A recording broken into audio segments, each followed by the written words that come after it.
إن الحمد لله نحمده ونستعينه ونستغفره ونؤمن به ونتوكل عليه ونعوذ بالله من شرور أنفسنا ومن سيئات أعمالنا من يهده الله فلا مضل له ومن يضلله فلا هادي له أي فلن تجد له وليا مرشدا ونشهد أن لا إله إلا الله وحده لا شريك له هو الذي لا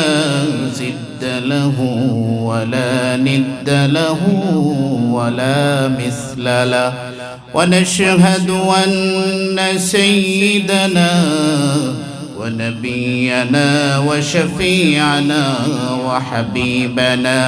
وحبيب ربنا وطبيب أرواحنا وقلوبنا محمدا عبد الله ورسوله الذي أرسله بالحق بشيرا ونذيرا وداعيا إلى الله بإذنه وسراجا منيرا أما بعد فقد قال الله تعالى في كلامه المجيد وفي فرقانه الحميد জবান ছেড়ে দিয়ে মোহাব্বতের সাথে সকলেই পড়ুন আউযু বিল্লাহি মিনাশ শাইতানির রাজীম বিসমিল্লাহির রাহমানির রহিম ইন্নাল্লাহা ওয়া মালাইকাতাহু ইউসাল্লুনা আলান নবী يا أيها الذين آمنوا صلوا عليه وسلموا تسليما اللهم صل على محمد وعلى آل محمد كما صليت على إبراهيم وعلى آل إبراهيم إنك حميد مجيد اللهم بارك على محمد وعلى آل محمد كما باركت على إبراهيم وعلى آل إبراهيم إنك حميد مجيد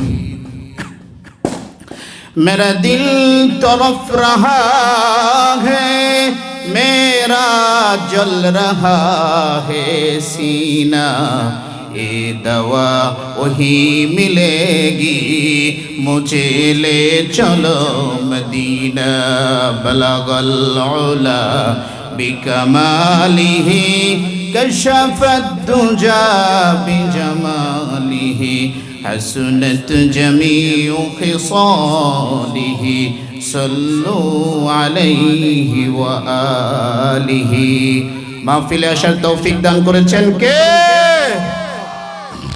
সবাই ভালো আছি তো আলহামদুলিল্লাহ এই কোন শীতের ভিতরে অল্প সংখ্যক মানুষকে দ্বীনের জন্য কবুল করেছেন কে এই জন্য জীবনের শেষ পর্যন্ত প্রশংসা করব কার সকলেই পড়ুন রব্বানা লাকাল হামদ হামদান কাসীরান তাইয়িবান মুবারাকান ফি ইয়া রাব্বি লাকাল হামদু কামা ইয়ানবাগি লিজালালি ওয়াজহিকা ওয়া আযীমি সুলতানিকা লাকাল হামদু বিল ঈমান লাকাল হামদু বিল ইসলাম লাকাল হামদু বিল কোরআন। প্রশংসা করলাম কার? আল্লাহ, তুমি আমাদেরকে আমরণ তোমার প্রশংসা করার তৌফিক দান করো। চিল্লায় পড়ুন আমিন। মাহফিলের শেষ পর্যন্ত কে কে থাকবেন না একটু হাত তোলেন তো।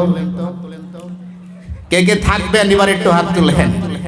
মানে আমরা ভুল করে বলে ফেলেছি, ঠিক কি না? যদি আপনি ভুল করে কিছু বলে ফেলেন সেটার জন্য পাপ দিবেন না একজন, তার নাম কি?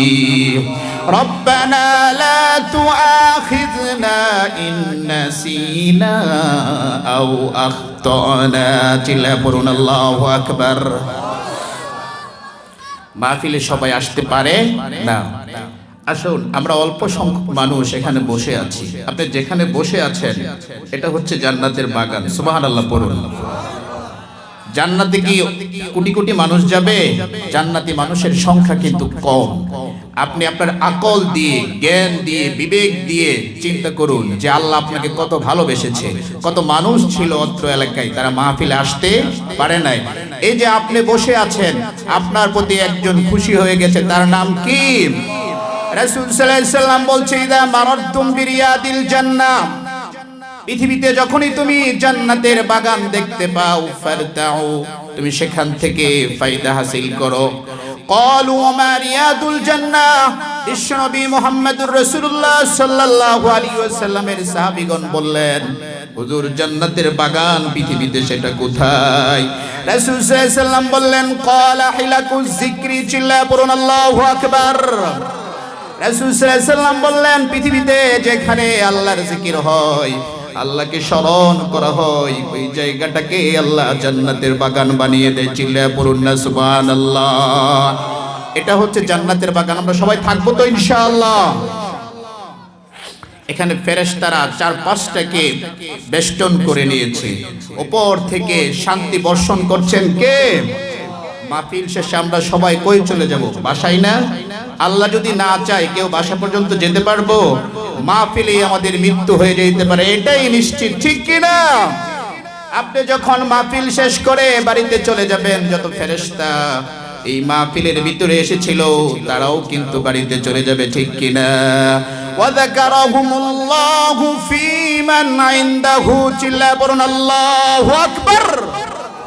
আওয়াজ হয় না, আরো জোরে পড়েন আল্লাহু আকবার কাবীরা ওয়ালহামদুলিল্লাহি হামদান কাসীরা ওয়া সুবহানাল্লাহি বুকরাতাও ওয়া আসীলা। আপনার সম্পর্কে, আমার সম্পর্কে যারা মাহফিলে আসছি, আল্লাহ তার নিকটবর্তী ফেরেশতাদের সাথে আলোচনা করতেছে। চিল্লায়ে পড়ুন সুবহানাল্লাহ। বাংলাদেশের প্রাইম মিনিস্টার যদি আপনাকে নিয়ে একটা বক্তৃতা দেয়, একটা লেকচার দেয়, আপনি খুশি হয়ে যাবেন না? তাহলে যে আল্লাহ আপনাকে তৈরি করলো, আপনি মাহফিলে এসেছেন, আল্লাহকে স্মরণ করছেন, ওই আল্লাহ মাহফিলে আসার কারণে তার নিকটবর্তী ফেরেশতাদের সাথে আপনার সম্পর্কে আলোচনা করতেছে। আপনি খুশি না বেজার? এজন্য আবারও পড়ুন সুবহানাল্লাহ। মাহফিল শেষ করে যখন আপনি বাড়িতে চলে যাবেন, যারা এই মাহফিলে ফেরেশতারা এসেছে তারাও একজনের কাছে চলে যাবে, তার নাম কি? একটু জোরে পড়ুন না, তার নাম কি? আল্লাহ রাব্বুল আলামিন জিজ্ঞেস করবে, তোমরা কোত্থেকে আসলা? তারা বলবে, বাপ্তা ঈদগাহ মদিনাতুল উলুম দারুল কোরআন মাদ্রাসার ছাত্রদের দিস্তারবন্দি উপলক্ষে মাহফিল হয়েছিল, ওই মাহফিল থেকে এসেছি। আল্লাহ রাব্বুল আলামিন সব জানা সত্ত্বেও তাদেরকে জিজ্ঞেস করবে, তোমরা ওখান থেকে এসেছো নাকি? তারা বলবে, জি ওখান থেকে এসেছি। আল্লাহ রাব্বুল আলামিন বলবেন, ফাউশহিদুকুম ইন্নী কদ গফারতু লাহুম। ও আমার ফেরেশতারা, তোমরা সাক্ষী থাকো, এই মাহফিলে যারা এসেছিল আমি সকলকে ক্ষমা করে দিলাম। সুবহানাল্লাহ। আর একটু জোরে পড়ুন না সুবহানাল্লাহ। এই জন্য আল্লাহর কাছ থেকে ক্ষমা নেওয়ার প্রয়োজন আছে না নাই? পাপ করতে করতে আমরা শেষ হয়ে গেছি। এই মাহফিলে যদি শেষ পর্যন্ত থাকি, চাইলে আল্লাহ আমাদেরকে মাফ করে দিতে পারে, ঠিক কিনা? তো একজন ফেরেশতা বলতেছে যে, আল্লাহ এই মাহফিল শোনার জন্য একটা লোক আসে নাই, রাস্তা দিয়ে হেঁটে যাচ্ছিল, মাহফিল শোনার জন্য নিয়ত করে আসে নাই, কিন্তু মাহফিল হচ্ছিল না দেখার জন্য লোকটা মাহফিলে এসে বসে গেল। লোকটা খুব বদকার, আপনি কি তাকেও মাফ করে দিবেন? আল্লাহ রাব্বুল আলামিন বলেন যে মাহফিলে যারা আসছে সবাই নেককার, ওই লোকটা বদকার, কিন্তু আমি নেককারদের উসিলায় ওই বদকার লোকটাকেও মাফ করে দিলাম। চিল্লায়া পড়ুন সুবহানাল্লাহ, আরো জোরে পড়ুন সুবহানাল্লাহ। যারা আমরা আছি ইনশাআল্লাহ একজনও যাব না, সবাই আমরা আল্লাহকে হাত তুলে দেখাই ইনশাআল্লাহ। থাকবো তো ইনশাআল্লাহ, জান্নাতে আমরা সবাই যেতে চাই তো ইনশাআল্লাহ, একটু ত্যাগ স্বীকার করবো তো ইনশাআল্লাহ। আমি কি ভুল বলেছি কোনটা? দেখেন কত সময় আপনার নষ্ট হয়ে যায়, একটু কষ্ট হবে কিন্তু কষ্ট করে থাকেন। কোরআন বলছে ওয়ালাকাদ যারানা লিজাহান্নামা কাসীরাম মিনাল জিন্নি ওয়াল ইনস, অধিকাংশ মানুষ আর জিন কোথায় যাবে? জাহান্নামে যাবে। কোথায় যাবে বলেন তো? জাহান্নামে যাবে। এখানে আসার উচিত ছিল, যদি একটা কনসার্ট হতো হয়তোবা মাহফিলটা কনসার্টটা ভরে যেত, ঠিক কিনা? বাদ্যযন্ত্রের আওয়াজে লোকেরা লুকারণ্য হয়ে যেত, কিন্তু এখানে গজব নাজিল হতো, ঠিক কিনা?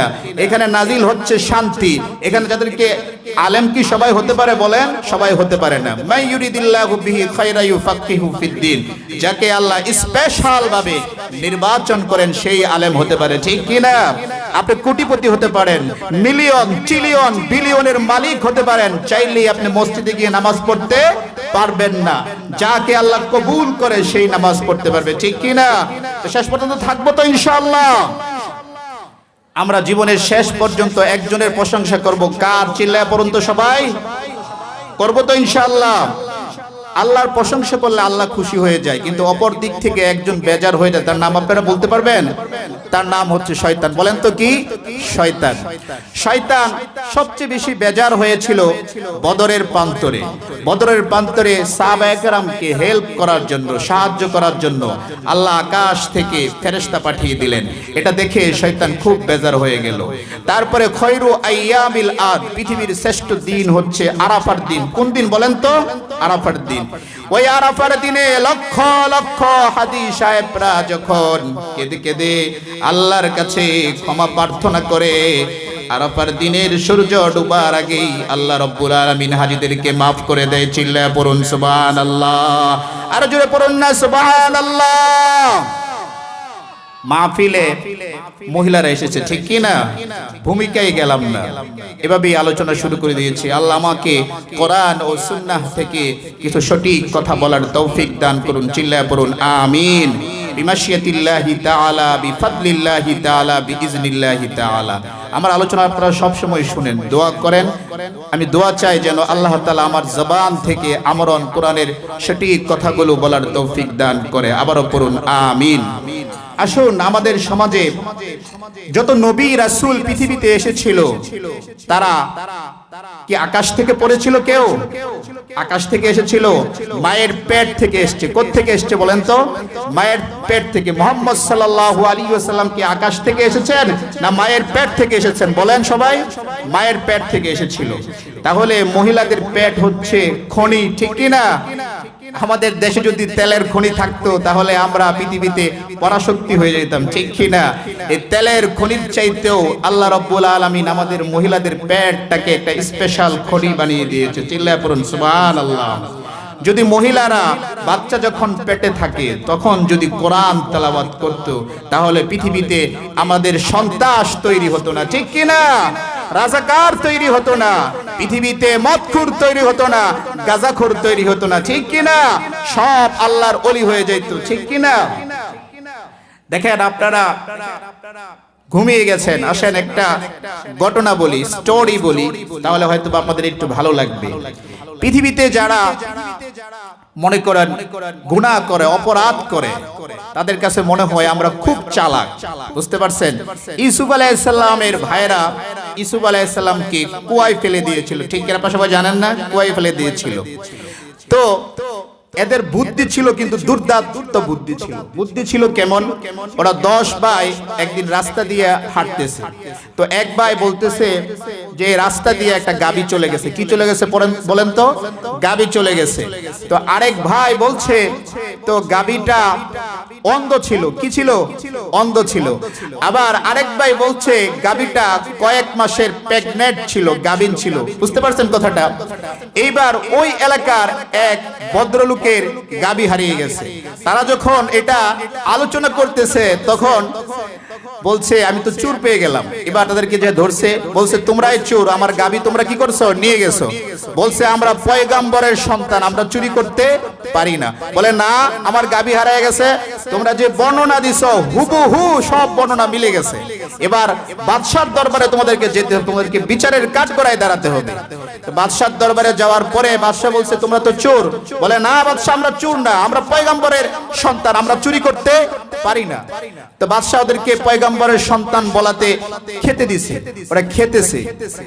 খাওয়া অবস্থায় বলতেছে যে মহিলা রুটি বানাচ্ছে ওই মহিলার হায়েজ হচ্ছে। কি হচ্ছে? হায়েজ হচ্ছে, মিন্স হচ্ছে। প্রতি মাসে মহিলাদের যেটা হয় স্বাভাবিকভাবে। তো খেতে দিছে। ওরা চুরির দায়ে বাদশার দরবারে আসছে। এখানে এসেও মন্তব্য শেষ নাই, উল্টাপাল্টা মন্তব্য করতেছে। কিছুক্ষণ পরে একজন বলতেছে যে এই রাজ্যের যে বাদশাহ তার জন্মের ঠিক নাই। চিন্তা করতে পারছেন? বাদশার রাজ দরবারে বসে বাদশার বিরুদ্ধে সমালোচনা করে, বুদ্ধিগত তাদের। এবার বাদশাও জানে তার জন্ম নিয়ে কিছু উল্টাপাল্টা কথা আছে, ঠিক আছে? এখন এবার খাওয়া শেষ হওয়ার পরে বাদশা বলছে বিচার ওইটা পরে হবে, আমারটা আগে হবে। বুঝতে পারছেন আপনারা ঘটনা? এবার বাদশা বলছে যে আগে বলো, আমার রাজ দরবারে এসে তোমরা যে বললা মহিলার মিন্স হচ্ছে, এটা কিভাবে বললা? বলে আমরা আন্তাজ করে বলে দিছি। বুঝতে পারছেন আন্তাজটা কিরকম? তো দেখেন, বললাম যে রুটি যে বানাচ্ছে রুটির চারপাশ ঠিকই হইতেছে, কিন্তু মাঝখান দিয়ে কাঁচা থাকে কেন? তো মাঝখান দিয়ে কাঁচা থাকে যে মহিলা বানাচ্ছে তার হয়তো বা কোনো একটা রোগ সুখ আছে, আর মহিলাদের স্বাভাবিকভাবে প্রতি মাসেই তো একটা রোগ থাকে। এজন্য আন্তাজ করে বলে দিছি মহিলার হয়তো বা মাসিক হইতেছে। বুঝতে পারছেন? এবার বলছে তাহলে বাদশার যে জন্মের সমস্যা আছে এইটা তোমরা কিভাবে বলছো? তো দেখেন, প্রত্যেক নবী যারা পৃথিবীতে আসছে তাদের একটা সুন্নত হলো মেহমান। আপনি যদি কারো বাড়িতে যান, আপনি মেহমান, যার বাড়িতে গেলেন সে হলো মেজবান। তো মেজবানের উচিত হচ্ছে মেহমানের সাথে খানা পিনা করা। এটা সব নবীদের সুন্নত। চিল্লায় পড়ুন সুবহানাল্লাহ। এটা হচ্ছে সব নবীদের সুন্নত। তো বাদশা আমাদেরকে খানা পিনা দিয়া দূর থেকে দেখে, কিন্তু আমাদের কাছে এসে আমাদের সাথে খায় না। বুঝতে পারলাম জন্মের সমস্যা না থাকলে মেহমানদের ইজ্জত দেয় না, হয়তো জন্মের সমস্যা আছে। বুঝতে পারছেন কথাটা? তো এখান থেকে দেখেন, এই পৃথিবীতে দেখবেন যারা মদ খায়, গাঁজা খায়, সন্ত্রাস, তারাও কিন্তু আলেম ওলামাদের সাথে বেয়াদবি করে না। এতে বোঝা যায় তার জন্মটা কি বৈধ পন্থায় হয়েছে। পৃথিবীতে যদি কেউ বৈধ পন্থায় আসে, জারজ না হয়, সে কোনোদিন আলেমের সাথে বেয়াদবি করতে পারে না।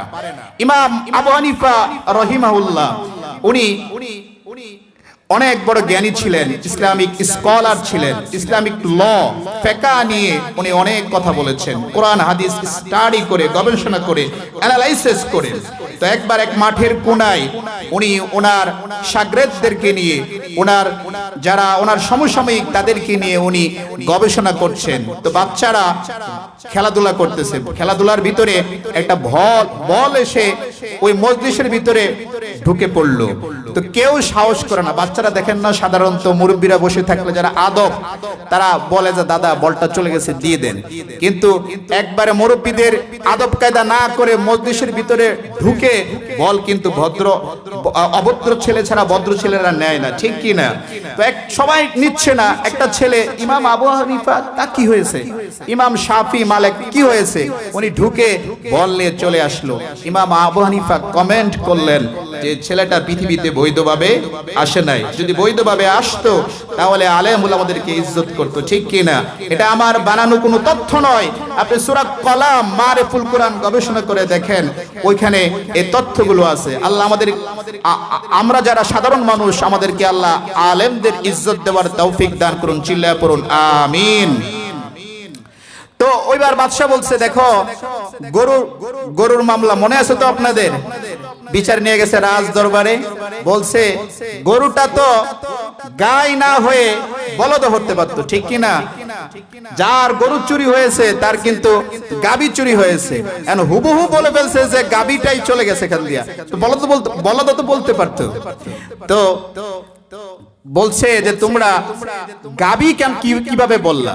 তো বলছে দেখেন, গাবি এই জন্য বললাম যে ষাঁড় গরু যেগুলো আছে এগুলো যখন ঘাস খায় একবারে নিষ্পন্ত খায়। আপনারা যারা গাবি পালেন আপনাদের এক্সপিরিয়েন্স আমার থেকে ভালো, একবারে শেষ পর্যন্ত খায়, মুতায়া মুতায়া খায়, বুঝতে পারছেন?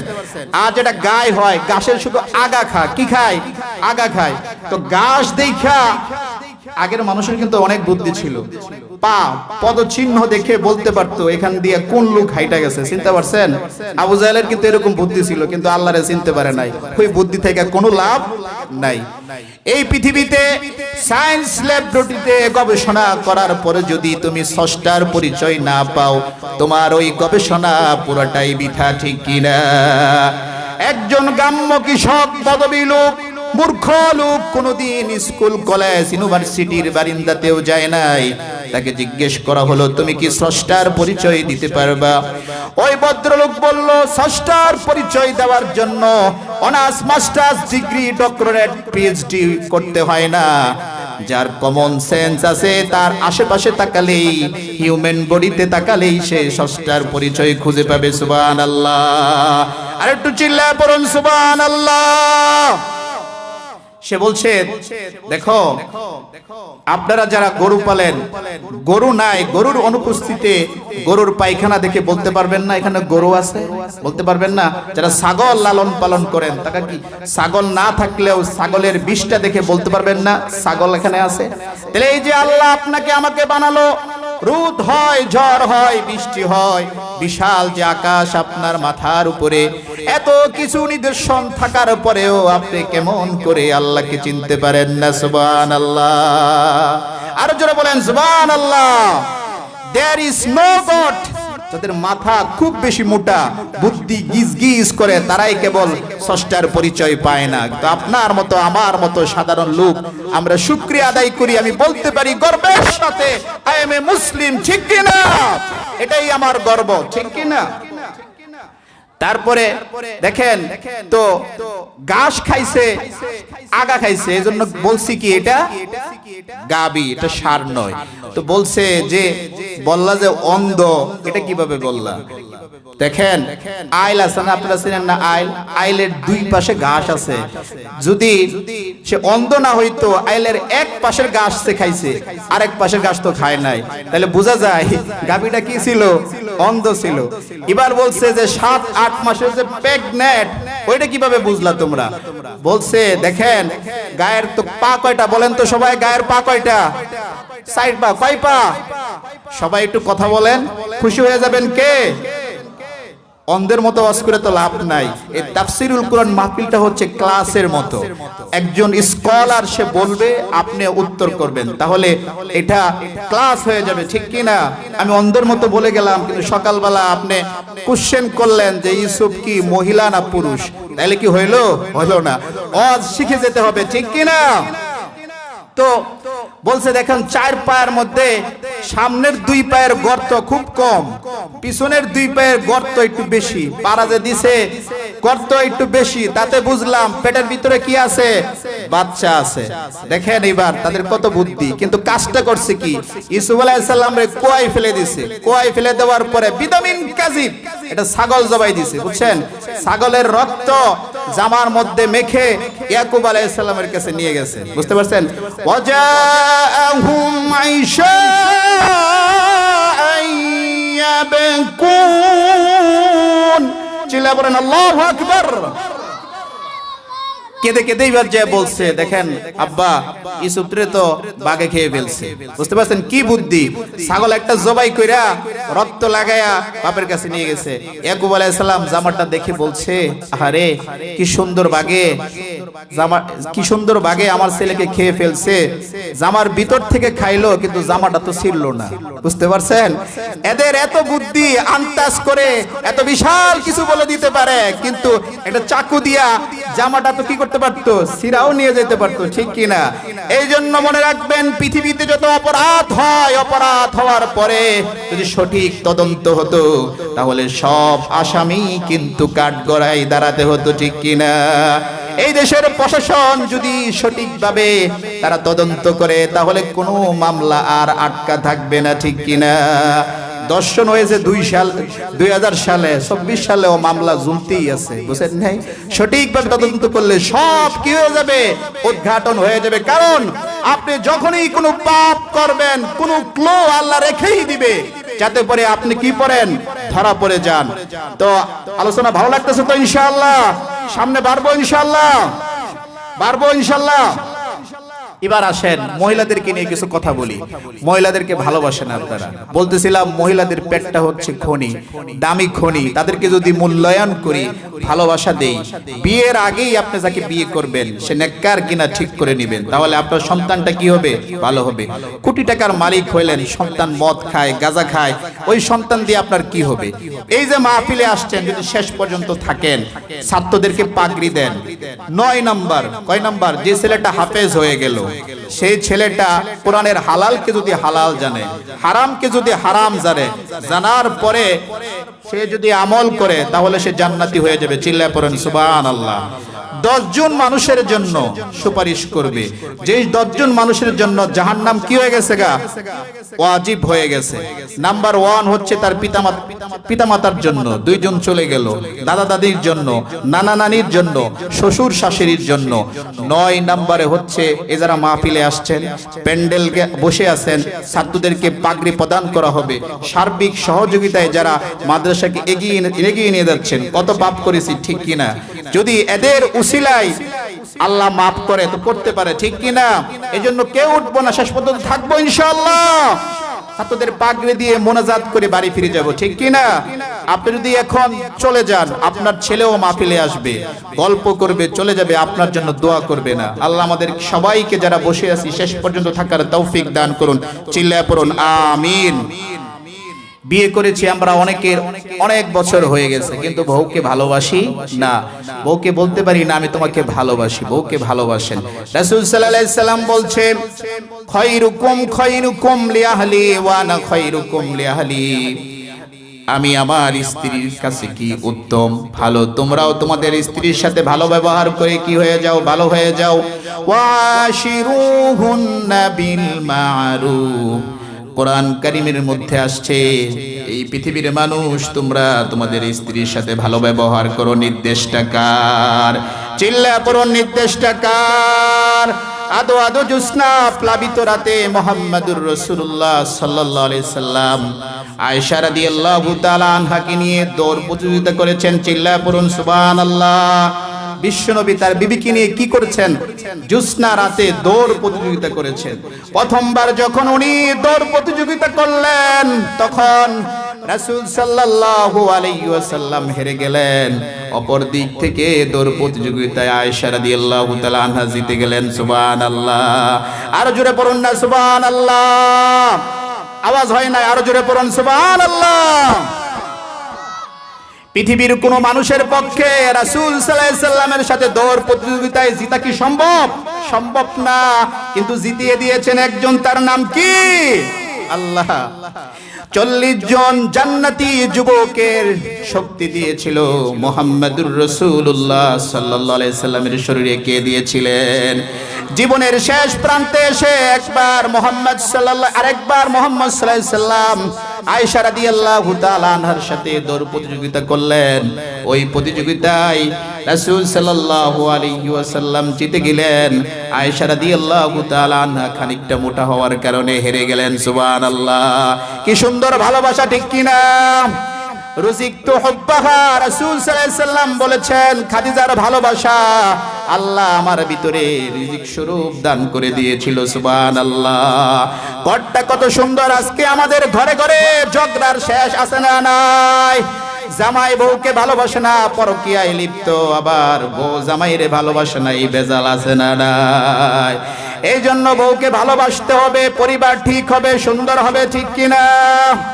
আল মারআতু ইদা সাল্লাত খামসাহা ওয়া সামাত শাহরাহা ওয়া আহসানাত ফারজাহা ওয়া তাআত বালাহা ফালতাদখুল মিন আইয়ি আবওয়াবিল জান্নাতি শাআত। চিল্লা পড়ুন সুবহানাল্লাহ। পর্দার আড়ালের বোনেরা ভালো করে শুনেন, আপনারা যদি কয়েকটা কাজ করেন জান্নাতের 8টা দরজা দিয়ে আল্লাহ রাব্বুল ইজ্জত ওয়াল জালাল আপনাদেরকে ঢোকার তৌফিক দান করবেন। আল্লাহ তৌফিক দান করুক, চিল্লা পড়ুন আমিন। কোন মহিলা যদি 5 ওয়াক্ত নামাজ পড়ে, রমজানের রোজা রাখে, তারপরে নিজ সতীত্বের হেফাজত করে, স্বামীর আনুগত্য করে, মৃত্যুর পরে আল্লাহ রাব্বুল আলামিন তাকে জান্নাতের 8টি দরজার যে কোনো একটা দরজা দিয়ে জান্নাতে যাওয়ার তৌফিক দান করে দিবেন। চিল্লায়া পড়ুন না সুবহানাল্লাহ। আর জোরে পড়ুন সুবহানাল্লাহ। মাথার চুল ছেড়ে দিয়ে তারপরে নানান রকমের পারফিউম মেখে পরপুরুষকে আকৃষ্ট করার জন্য যে সমস্ত মহিলারা রাস্তায় বের হয় তাদের জন্য জাহান্নাম আছে না নাই? আইয়ুমা ইমরাআতিন মাতাত ওয়া যাওজুহা আনহা রাদিন দাখালাতিল জান্নাহ। কোন মহিলা এমন অবস্থায় মারা গেল তার স্বামী তার প্রতি সন্তুষ্ট, আল্লাহ রাব্বুল আলামিনের রাসূল সাল্লাল্লাহু আলাইহি সাল্লাম বলছে ওই মহিলাটা জান্নাতি হয়ে যাবে। চিল্লায়া পড়ুন না সুবহানাল্লাহ। আর জোরে পড়ুন সুবহানাল্লাহ। একটু আওয়াজ করুন, চিল্লায়া বলেন সুবহানাল্লাহ। ঘুমটা একটু ভাঙেন, একটু জিকির করেন লা ইলাহা ইল্লাল্লাহ। আরো জোরে লা ইলাহা ইল্লাল্লাহ, লা ইলাহা ইল্লাল্লাহ, লা ইলাহা ইল্লাল্লাহ। আল্লাহ নামের জিকির করবে যারা, আল্লাহর কাছে প্রিয় তারা, আল্লাহর কাছে প্রিয় যারা, জান্নাতে প্রবেশ করবে তারা। বলো লা ইলাহা ইল্লাল্লাহ।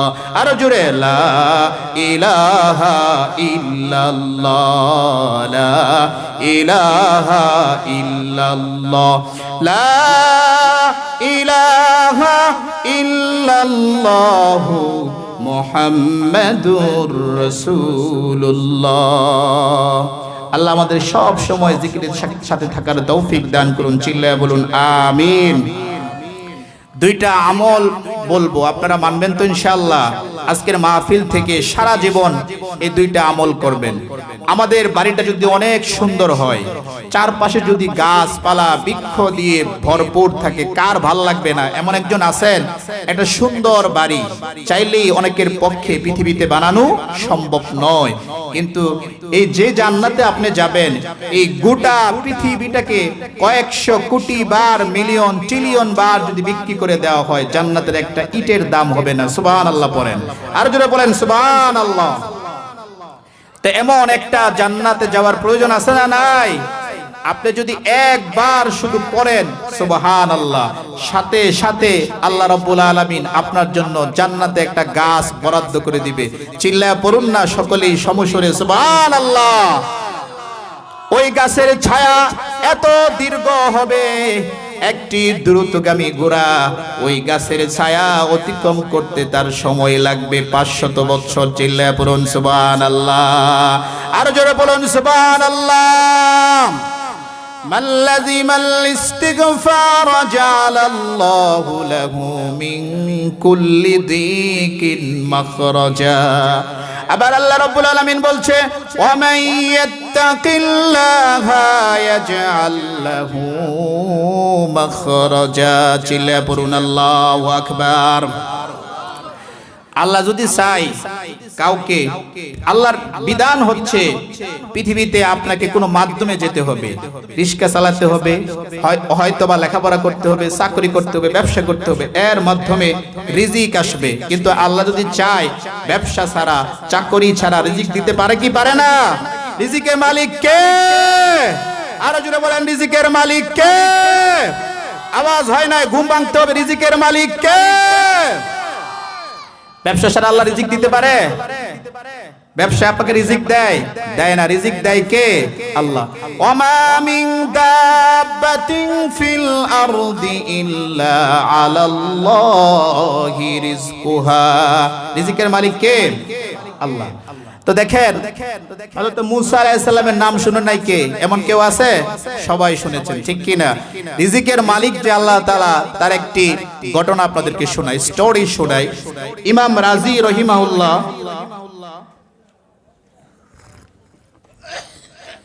রাজি রহিমাহুল্লাহ স্টোরিটা বর্ণনা করেছেন। হযরত মূসা আলাইহিস সালাম মাদায়ান থেকে মিশর যাচ্ছে। কোথায় যাচ্ছে? মাদায়ান থেকে মিশর যাচ্ছে। তো ওনার স্ত্রী ছিল প্রেগনেন্ট, গর্ভবতী ছিল।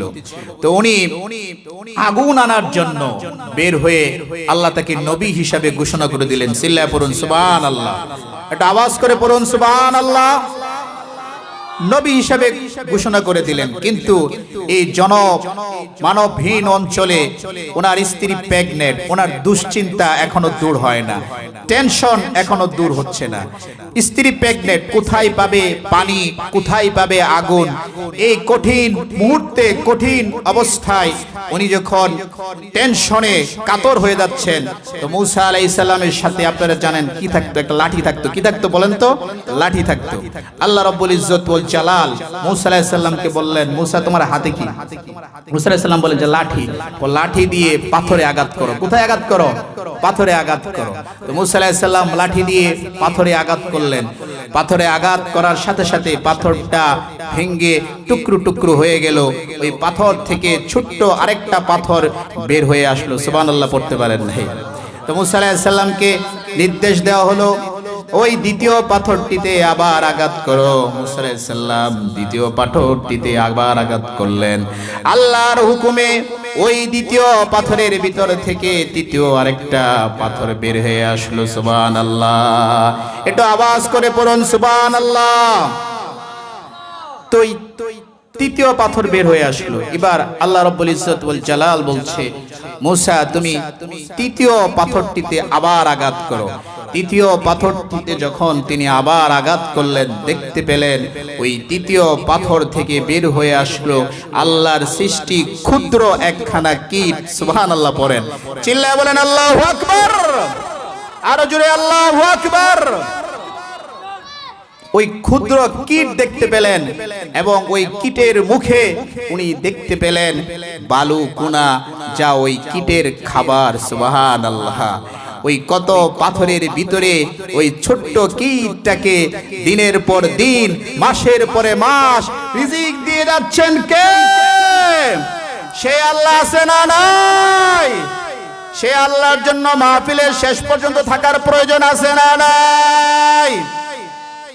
তো আল্লাহ রাব্বুল আলামিন এবার ওই কীট আর মূসা আলাইহিস সালামের মধ্যকার আবরণটাকে সরিয়ে দিলেন। মূসা আলাইহিস সালামকে ওই কীটের কথা বুঝবার তৌফিক দান করলেন। ওই কীট এবার বলছে, সুবহানা মান ইয়ারানি ওয়া ইয়াসমাউ কালামি ওয়া ইয়ারযুকুনি ওয়া ইয়ারিফু মাকানি ওয়া ইয়াযকুরুনি ওয়া লা ইয়ানসানি। চিল্লা পড়ুন আল্লাহু আকবার। কীট এবার বলছে, সমস্ত প্রশংসা ওই আল্লাহ রাব্বুল আলামিনের জন্য, যে আল্লাহ আমাকে তৈরি করার পর থেকে এক সেকেন্ডের জন্য আমাকে ভুলে যায় না। সব সময় তিনি আমাকে দেখেন। চিল্লায় পড়েন সুবহানাল্লাহ। শুধু আমাকে দেখেন এটাই শেষ নয়, আমার কথাগুলো আমার রব সব সময় শুনেন। তারপরে হচ্ছে আমার অবস্থা কখনো পরিবর্তন হয়ে যায়, চেঞ্জ হয়ে যায়, ওটাই আমার আল্লাহ সব সময় খবর রাখে।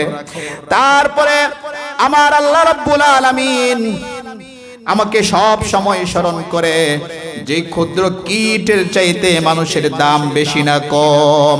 সবাইকে বলতে হবে, ক্ষুদ্র কীটের চাইতে মানুষের দাম বেশি না কম? আবার পড়ুন, বেশি না কম? ওয়ালাকাদ কাররামনা বানি আদামা। পৃথিবীর অগণিত সৃষ্টির মধ্য থেকে মানুষকে আশরাফুল মাখলুকাত হিসেবে ঘোষণা করেছে কে? চিল্লায় পড়ুন, কে? সৃষ্টির সেরা হিসেবে ঘোষণা করে দিয়েছে কে? একটু পড়ুন, একটু আওয়াজ করুন, কষ্ট করুন। কষ্টের বিনিময়ে জান্নাত দিবেন কে? তাহলে যেই আল্লাহ ওই ক্ষুদ্র কীটটাকে খাবার দিতে পারে, পাথরের ভিতরে পাথর, তারপরে পাথর, সেই আল্লাহ কি আপনার দুঃখে সুখে আমাকে দেখে না? আপনি যখন বিপদে পড়ে অনুতপ্ত হয়ে একবার আল্লাহর কাছে ক্ষমা চান, আল্লাহকে ডাকেন, আল্লাহ রাব্বুল আলামিন 70 বার তার জবাব দেয়। সুবহানাল্লাহ। আর জোরে পড়ুন না সুবহানাল্লাহ। রাতের আড়ালে কত গুনাহ করেছি আমরা, তারপরেও যদি আল্লাহ চাইতো, রাগ করতো, তাহলে এই মাহফিলে আমরা কেউ আসতে পারতাম না। আমাদের জীবনে গুনাহ আছে না নাই? ইয়া আইয়ুহাল্লাযীনা আমানু তুবু ইলাল্লাহি তাওবাতান নাসুহা। আমরা গুনাহ মাফ করে ইনশাআল্লাহ বাড়ি যাব। রাজি আছেন তো ইনশাআল্লাহ? তওবার মতো তওবা করলে জীবনের সব গুনাহ মাফ করে দেয় কে? অনেক মানুষের অনেক দুঃখ, অনেক কষ্ট। হায় রে, এত নামাজ পড়ি, এত রোজা রাখি, এত ভালো কাজ করি, মানুষ তারপরেও বাঁকা চোখে দেখে, তারপরেও আমার গীবত করে। আপনাকে বেশি ভালোবাসে কে জানেন? কে ভালোবাসে জানেন? আশাদ্দুন নাসি বালাআন আল আমবিয়া সুম্মাল আমসাল ফাল আমসাল। এই পৃথিবীতে আল্লাহ রাব্বুল আলামিন সব চাইতে বেশি ভালোবেসেছে নবীদেরকে। কাদেরকে? চিল্লা বলুন, কাদেরকে? নবীদেরকে। তারপরে যারা নবীদের অনুসারী হয়েছে তাদেরকে। এইভাবে করে কিয়ামত পর্যন্ত যারা নবীদের অনুসারী হবে তাদেরকে দুঃখ দিবে কে বেশি বলেন তো? আল্লাহ। কারণ পৃথিবীতে দুঃখ দিয়ে আপনার জন্য স্পেশাল জান্নাতটাকে বরাদ্দ করে দিতে চায় কে? এই জন্য দুঃখ কষ্ট করে ঈমানের পথে থাকার প্রয়োজন আছে না নাই? আজকে মরলে কালকের 2 দিন, এই জন্য ক্ষমতা দেখায় কোনো লাভ নাই, ঠিক কিনা? ইমাম সাহেবও পারে ভালো একটা চাকরি করতে, ঠিক কিনা? কিন্তু তারপরে অল্প বেতনে চাকরি করে কেন? আপনার চাইতে দামি জান্নাতে উনি যেতে চায়, ঠিক কিনা? আপনি লেখাপড়া করে দুনিয়াটাকে চিনেছেন, আর উনি কোরআন হাদিস পড়ে মসজিদের মিম্বারটাকে পাহারা দিচ্ছে জান্নাতুল ফেরদাউসের মালিক হওয়ার জন্য, ঠিক কিনা? এই দুনিয়ায় তবে থাকতে পারবেন না। এই টাকা পয়সা যা আছে সাময়িক, এটার মালিক আপনি না। আল্লাহ আপনাকে একটা টাইম পর্যন্ত ইউজ করার জন্য মালিক বানিয়েছে। গোটাটা সম্পদের মালিক কে? আল্লাহ। আর যে জান্নাত আমি অর্জন করতে চাই, ওই জান্নাত কোনোদিন আমার কাছ থেকে কেড়ে নেওয়া হবে না, ঠিক কিনা? তাহলে এমন জান্নাতে যাওয়ার প্রয়োজন আছে না নাই? যারা অর্থকরীর মালিক, পোলাও খান না, গোশত খান, হয়তো আপনি একটু ভালোই খান। ভালো খাওয়ার পরে বাথরুমে যাইতে হবে না? না বাথরুম লাগবে না, প্রস্রাবে যাইতে হবে না? এই কনকনে শীতের ভিতরে আপনার বাথরুম দৌড়লে যে পোলাও খাইলেন, ওই স্বাদ আনন্দ আর বাকি থাকে না, ওটা তিতা হয়ে যায়। কিন্তু জান্নাতটা এমন হবে যে আপনি খেয়েছেন ভরপুর, যখন যেটা, এখন মনে করেন আপনি তন্দুরি খাবেন, তারপর নান খাবেন, গ্রিল খাবেন, সম্ভব?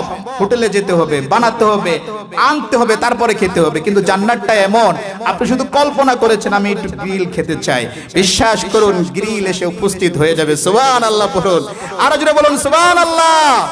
এমন জান্নাতের জন্য পাগড়ি প্রদান এবং শেষ বক্তার ওয়াজ শোনার প্রয়োজন আছে না নাই? আছে। তো এই জন্য তারপরে দেখেন জান্নাতে খাবার এসে গেল, খেয়েছেন ভরপুর, তারপরে আপনার প্রস্রাবের ব্যাগ ধরেছে, পায়খানার ব্যাগ এসেছে। ওইখানে পায়খানা করার জন্য জান্নাতে কোনো টয়লেট নাই, জান্নাত কোনো দুর্গন্ধ জায়গা না, প্রস্রাব পায়খানা করার জন্য নয়। আপনার ভিতর থেকে একটা ঢেকুর আসবে, সাথে সাথে আপনার পেটের পায়খানা সব ক্লিয়ার হয়ে যাবে। সুবহানাল্লাহ। আর জোরে পড়ুন না সুবহানাল্লাহ। ডেকুর যে আসবে, মনে করেন যে আমাদের দেশে বায়ু ছাড়লে যে দুর্গন্ধ হয়, কয়েকদিন টয়লেট করে না, ওই লোক যদি এখানে 2-4টা বায়ু ছাড়ে, মাহফিল পুরা ভেঙে যাবে, ঠিক কিনা? ভারতেই কাহিনী আছে। ভারতে কিন্তু তারা রুটি খায়, যতটুকু জানি আর কি, তথ্য ইনফরমেশন ভুল হতে পারে, যতটুকু জানি ওইখানে বায়ু সবাই প্রকাশ্যেই ছাড়ে, জুড়ে ছাড়ে, ডোন্ট মাইন্ড, কেউ মাইন্ড করে না। কিন্তু আমাদের দেশে আমাদের খাবার খুব তরল হওয়ার কারণে আমাদের বায়ুতে অনেক দুর্গন্ধ থাকে। এই জন্য আমাদের দেশের কাটিসি হচ্ছে, ম্যানারিজম হচ্ছে, ভদ্রতা হচ্ছে, বায়ু আসলেও জুড়ে প্রকাশ্যে ছাড়া যাবে না, আস্তে ছাড়তে হবে, ঠিক কিনা? ওই জান্নাতের ভিতর যে ঢেকুর আসলো, আপনার পেটটা ক্লিয়ার হয়ে গেল, সাথে সাথে ভিতর থেকে একটি সুঘ্রাণ আসবে। চিল্লায় পড়ুন সুবহানাল্লাহ, আরো জোরে পড়ুন সুবহানাল্লাহ। এই জন্য সেই জান্নাতের জন্য আমরা শেষ মোনাজাত দিয়ে যাব, আল্লাহ কবুল করুক। আবারও পড়ুন আমিন। এই জন্য আমাদের গুনাহ মাফের জন্য শেষ পর্যন্ত আমরা, আল্লাহ যে ঘোষণা দিলেন, বান্দা অনুতপ্ত হয়ে তওবার মতো তওবা করো। কত গুনাহ তুমি করেছো, তোমার গুনাহ যদি পাহাড় পরিমাণ হয়, তাহলে আমি আল্লাহর দয়া হচ্ছে আকাশ পরিমাণ। চিল্লায় পড়ুন সুবহানাল্লাহ। আবার তোমার গুনাহ যদি আকাশ পরিমাণ হয়, আমি আল্লাহর দয়া তো আকাশ ছাড়িয়ে গিয়েছে। চিল্লায় পড়ুন না সুবহানাল্লাহ। এই যে আমাদের ডাক্তার সাহেব রাশিদুল ইসলাম সাহেব বলে গেল না, সন্তানের জন্য মায়ের কি ভালোবাসা, কি ত্যাগ তিতিক্ষা, ঠিক কিনা? এই যে আল্লাহ যখন ভালোবাসা তৈরি করলেন, ভালোবাসাটাকে তিনি 100 ভাগ করলেন, 99 ভাগ নিজের কাছে রেখে দিলেন। মাত্র এক টুকরা ভালোবাসা গোটা পৃথিবীতে যত মানুষ এসেছে, চলে গেছে, আসবে, সবাইকে দান করলো। দেখেন, মা সন্তান রাতের বেলা প্রস্রাব করে দিয়েছে, মা কিন্তু শীতের রাতে ওই প্রস্রাব করে দিয়েছে, বিরক্ত হয় না, ঠিক কিনা? জামাটা চেঞ্জ করে আবার বাচ্চাটাকে বুকের সাথে জড়িয়ে আবার ঘুমিয়ে পড়ে, ঠিক কিনা?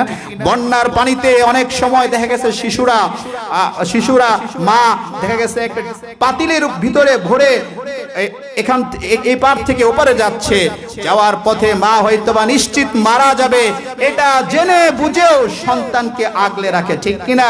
ওই মায়ের অন্তরে এই ভালোবাসা তৈরি করেছে কে? এক টুকরা ভালোবাসা পেয়ে যদি আপনার আমার ভালোবাসার অবস্থা এত বিশাল হতে পারে, যেই আল্লাহর কাছে 99 টুকরা ভালোবাসা রয়ে গেল, সেই আল্লাহ কত বেশি আপনাকে ভালোবাসে, ঠিক কিনা? তারপরও মাহফিলে আমরা আসতে পারি না, কত রাত কাটিয়ে দিলাম গান শুনতে শুনতে, এখনো মাহফিলে বসে আছি, শয়তান আমাদেরকে ধোঁকা দেয়, উঠে চলে যায়। আরে মানুষ, যদি এখানে বসে থাকতে পারি, কাল এমনও হতে পারে এই মাঠে আমার জানাজা হতে পারে, ঠিক কিনা? কিন্তু আজ আমি যাবার জন্য ব্যতিব্যস্ত হয়ে গেছি। 10 মিনিট 20 মিনিট আধা ঘন্টা সময় দিয়ে যদি মাহফিলটা শেষ করে মোনাজাতে চোখের পানি ফেলে যদি নাকের ডগায় যদি আমার অনুতপ্তের পানি চলে আসে, অনুতপ্তের নাকের ডগায় অনুতপ্তের পানি চলে আসার সাথে সাথে আমার আল্লাহ আপনার সব গুনাহ মাফ করে দিবে। চিল্লায়া পড়ুন না সুবহানাল্লাহ। এই জন্য এই মাফ নেওয়ার প্রয়োজন আছে না নাই? এটা শেষ কথা বলি, দেখেন এটা ইম্পর্টেন্ট। যে ইম্পর্টেন্ট হচ্ছে আপনি মানুষের সাথে ভালো ব্যবহার করবেন। কেউ আপনাকে কাটা দিল, আপনি ফুল দিবেন, এটা কোরআনের নির্দেশ। কেউ যদি আপনাকে থাপ্পড় মারে, আমাদের উকিল সাহেব আছে, আপনি যদি মামলা দায়ের করেন, একটা থাপ্পড় আপনি পাবেন, ঠিক কিনা? কিন্তু যদি আপনি তাকে ক্ষমা করে দেন, ওয়াইনা কাবতুম ফাকিবু বিমিসলি মা উকিবতুম বি, কেউ আমাকে একটা আঘাত করলো, ইসলামিক ল হচ্ছে, ইসলামিক ফাতোয়া হচ্ছে, ওই পরিমাণ আঘাত আমি তাকে দিতে পারবো। কিন্তু যদি ওই পরিমাণ আঘাত আমি না দিয়ে ধৈর্য ধারণ করে তাকে ক্ষমা করে দেই, তাহলে আমি হচ্ছে উত্তম মানুষ, ঠিক কিনা? রাসূলকে কত গালি দিয়েছে, তায়েফের ময়দানে রক্ত রঞ্জিত করেছে, রাসূল বদদোয়া দেয় নাই। ইদফা বিল্লাতি হিয়া আহসানু ফাইদাল্লাযী বাইনাকা ওয়া বাইনাহু আদাওয়াতুন কাআন্নাহু ওয়ালিয়ুন হামীম।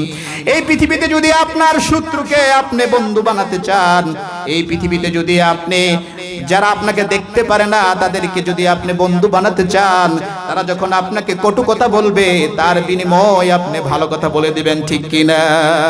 যারা ভদ্র মানুষ তারা কি করে না, লাঠি দিয়ে আঘাত করে না, তারা নীরব থেকে বুঝিয়ে দেয়, তুমি কুকুর হতে পারো, আমি তোমার মতো কুকুর হই নাই। কুকুর কামড় দিয়েছে পায়, তাই বলে কি মানুষের কুকুরের পায়ে কামড় দেওয়া শোভা পায়? শোভা পায় না। আল্লাহ আমাদেরকে মানুষের সাথে সুসম্পর্ক বজায় রেখে ভালো সম্পর্ক গঠন করে পৃথিবী থেকে বিদায় নেওয়ার তৌফিক দান করুন। চিল্লায়া পড়ুন আমিন। বিশ্বনবী মুহাম্মদুর রাসূলুল্লাহ সাল্লাল্লাহু আলাইহি ওয়াসাল্লামের পাশ দিয়ে একটা জানাজা চলে গেল। কত জানাজার দৃশ্য আমরা দেখি না, কত মানুষ মারা যাচ্ছে না চোখের সামনে। এমন একটা দিন আপনারও আসতে পারে, ঠিক কিনা? আপনি লাশ হয়ে যাবেন, মসজিদের মাইকে অ্যানাউন্স হয়ে যেতে পারে যে অমুক এলাকার অমুক লোক আর না, ইন্না লিল্লাহি ওয়া ইন্না ইলাইহি রাজিউন হয়ে যেতে পারে। তারপরেও কেন এত গর্ব করব, কেন এত অহংকার করব, ক্ষমতার বাহাদুরি দেখাবো, এন করেঙ্গা তেন করেঙ্গা, লাঠি কি আন্দার মুগুর ভরেঙ্গা, এই সমস্ত ডায়লগ দিয়া কোনো লাভ নাই। মশার কামড়ে তুমি 3 মাস হসপিটালের বেডে শুয়ে থাকতে পারো, আল্লাহ যদি চায়, ঠিক কিনা? নমরুদ বাহাদুরি দেখাইছিল না, এক মশার কামড়ে তো সহ্য করতে পারে না, ঠিক কিনা?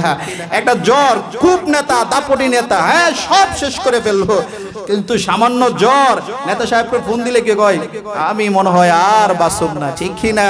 শুধু নেতা না, নেতার মধ্যে ভালোও আছে খারাপও আছে, ঠিক কিনা? এই জন্য বলতেছিলাম মানুষের সাথে ভালো ব্যবহার করুন। জানাজার নামাজে যদি কেউ আপনার সম্পর্কে মন্তব্য করে ভালো, আপনার জন্য জান্নাতটাকে ওয়াজিব করে দিবে কে? মুসলিম শরীফের বর্ণনায় আসছে, হযরত আনাস রাদিয়াল্লাহু তাআলা আনহু বলেন, রাসূল সাল্লাল্লাহু আলাইহি ওয়াসাল্লামের সামনে দিয়ে একটা জানাজা চলে গেল। রাসূল সাল্লাল্লাহু আলাইহি ওয়াসাল্লাম 3 বার বললেন ওয়াজিব হয়ে গেল। আবার রাসূল সাল্লাল্লাহু আলাইহি ওয়াসাল্লামের পাশ দিয়ে আরেকটা জানাজা চলে গেল, রাসূল সাল্লাল্লাহু আলাইহি ওয়াসাল্লাম বললেন ওয়াজিব হয়ে গেল। হযরত ওমর রাদিয়াল্লাহু তাআলা আনহু বললেন, হে রাসূল, আপনি আমার বাপ মা এবং আমার জীবনটা আপনার জন্য উৎসর্গ হয়ে যাক, কুরবান হয়ে যাক। আপনি যে 3 বার বললেন ওয়াজিব হয়ে গেল, কি ওয়াজিব হয়ে গেল রাসূল? আমি বুঝতে পারি নাই। রাসূল সাল্লাল্লাহু আলাইহি ওয়াসাল্লাম ব্যাখ্যা করলেন, ওমর, আমার সামনে যে প্রথম যে জানাজা নিয়ে যাওয়া হয়েছিল, লোকটা তার সম্পর্কে মন্তব্য করেছিল, কমেন্ট করেছিল, লোকটা ভালো ছিল। যেহেতু লোকেরা ভালো বলেছে, আকাশের মালিক আসমানের মালিক তাকে ভালো বলেছে, এজন্য তার জন্য জান্নাতটা ওয়াজিব হয়ে গেল। সুবহানাল্লাহ বলতে পারেন না? চিল্লায়া পড়ুন না সুবহানাল্লাহ। আর একটু আওয়াজ করে পড়ুন সুবহানাল্লাহ। এইবার রাসূল সাল্লাল্লাহু আলাইহি ওয়াসাল্লাম বললেন, দ্বিতীয় যে জানাজা আমার সামনে দিয়ে চলে গেল, ওই লোকটা সম্পর্কে মানুষ কমেন্ট করতেছিল, লোকটা খুব খারাপ ছিল। ফেরেশতারা কুট করে আল্লাহর দরবার পর্যন্ত পৌঁছে দিয়েছে, আল্লাহ বলেছে লোকটা খারাপ, এই জন্য ওই লোকটার জন্য জাহান্নাম ওয়াজিব হয়ে গেল। চিল্লায়া বলেন নাউজুবিল্লাহ। এই জন্য ইসলামিক ফতোয়া হচ্ছে, কোন মানুষ যদি মারা যায়, সে যদি খারাপ থাকে, তাহলে তার সম্পর্কে আপনি চুপ থাকেন, কিছু বলেন না, কারণ তার সম্পর্কে ব্যবস্থা নিবে একজন। তার নাম কি? বলেন, চিল্লায়া বলেন, তার নাম কি? শেষ হয়ে যাবে। আবার সে যদি ভালো থাকে, আপনার ভালো করে থাকে, তার জন্য একটু কি করেন, একটু ভালো বলেন, তাহলে তার জন্য জান্নাতটাকে ওয়াজিব করে দিবে কে? রাসূল সাল্লাল্লাহু আলাইহি ওয়াসাল্লাম দাফন শেষ করেই উনি বলতেন, ইদা ফারাগা মিন দাফনিল মাইয়িত ওয়াকাফা আলাইহি ফাকালা আস্তাগফিরু লিআখিকুম ওয়া সালু লাহু বিত্তাসবিহ। আপনার প্রিয়জন মারা গেলে, আপনার আপনজন বন্ধু মারা গেলে কি করবেন? দাফন করার পরে একটু সময় দিবেন, একটু প্রাণ ভরে হৃদয় থেকে দোয়া করবেন। এটাই আপনার বাবা হিসাবে ছেলের প্রতি, ছেলে হিসাবে বাবার প্রতি স্পেশাল দায়িত্ব। যদি আপনার 2 ফোঁটা চোখের পানির কারণে, তাকে ভালো বলার কারণে যদি লোকটা জান্নাতি হওয়া যায়, এতটুকু কোনো উপকার করতে রাজি আছি তো ইনশাআল্লাহ। অনেক ভদ্র লোক আছে, ছেলে মেয়েদেরকে মাহফিলে নিয়ে যায় না, রোজা রাখতে নিয়ে যায় না, কবর জিয়ারতে নিয়ে যায় না। তারাও যখন দুনিয়াতে চলে যায়, আহারে আফসোস করে, কত টাকা পয়সা কামালাম, আর যদি ছেলেটাকে আলেম বানাইতে পারতাম। ইদা মাতাল ইনসান ইনকাতা আনহু আমালুহু ইল্লা মিন সালাসাতিন সাদকাতিন জারিয়াতিন ওয়া ইলমিন ইনতাফাউ বিহি আও ওয়ালাদিন সালিহিন ইয়াদউ লাহু। আপনি মরে যাবেন, সব আমল বন্ধ হয়ে যাবে। এই যে আসছেন, ছাত্রদেরকে পাগড়ি দিবেন, এটা থেকে যাবে। আপনার ছেলেটা নেক, আপনি চলে যাবেন, আপনি মরে যাওয়ার পরে সে আপনার জন্য দোয়া করবে। সকলেই পড়ুন, ওয়াকুর রাব্বিরহামহুমা কামা রাব্বায়ানি সগীরা। আবার পড়ুন, রব্বিরহামহুমা কামা রাব্বায়ানি সগীরা। যাদের আব্বা আম্মা মারা গেছে, আল্লাহ জান্নাতুল ফেরদাউস নসিব করুক। চিল্লায়া পড়ুন আমিন। অনেক সময় ওয়াজ করে ফেলছে, রাগ করছেন আপনারা? দোয়া করবেন তো ইনশাআল্লাহ। কেন যারা আছেন সবাই আমার আত্মীয়, আমি দেখতেছি অমুক আত্মীয় অমুক আত্মীয়, ঠিক কিনা? আমি ছোট মানুষ, গুছিয়ে কথা বলতে পারি নাই, আমাকে ক্ষমা সুন্দর দৃষ্টিতে দেখবেন, আমার জন্য দোয়া করবেন। আমি যেন ইমাম হিসাবে আসি, আপনাদেরকে ভালোবেসে এই সমাজটাকে এগিয়ে নিয়ে যেতে পারি। তো আমাদের যারা আসছেন দেখেন, আপনি যদি 1 টাকা দান করেন, আপনারা জানেন বেলাল রাদিয়াল্লাহু তাআলা আনহু মাত্র একটা লঙ্গি ছিল। কয়টা লঙ্গি ছিল বলেন তো? একটা লঙ্গি ছিল। হযরতে বেলাল মদিনার সবচাইতে গরীব সাহাবী ছিল। তা রাসূল বলছে, আনফিক ইয়া বেলাল, তুমিও দান করো। চিন্তা করতে পারছেন? লা তাখশা মিন জিল আরশি ইকলালা, বেলাল তুমিও দান করো। তুমি যে আল্লাহকে ডাকো, আল্লাহকে মানো, ওই আল্লাহর ধন ভান্ডারে কোনো কিছুর অভাব নাই। চিল্লায় পড়ুন না সুবহানাল্লাহ। মাদ্রাসার জন্য শেষ পর্যায়ে এসে আমরা সকলেই শরীক থাকি। রুমাল কালেকশনে যাবে, সবাই সবার সাধ্য অনুযায়ী দান করার চেষ্টা করি, করব তো ইনশাআল্লাহ। এই দানটাই থেকে যাবে। আনফিক ইয়া ইবনা আদামা উনফিক আলাই, সম্ভবত হাদিসটি বুখারীর আসছে, বুখারীর বর্ণনায় আসছে। আল্লাহ রাসূল সাল্লাল্লাহু আলাইহি ওয়াসাল্লাম আমাদেরকে শিক্ষা দিলেন হাদিসের মধ্যে, তোমরা দান করো। যদি দান করো তাহলে আল্লাহ তোমাদের কি করবেন? দান করবেন, আল্লাহ দিবেন। আল্লাহ যদি আমার দেয়, আমার কি অভাব পড়বো? অনেকে মনে করে আমি 1 টাকা দিলাম, ঠিক আছে। আরে আপনি যদি কোটি টাকা দেওয়া লাগবে, আপনার সাধ্য অনুযায়ী যদি আপনি 1 টাকাও দান করেন, ওটাকে পাহাড় পরিমাণ করে উঠিয়ে দিবেন কে? ছাত্র যাবে না?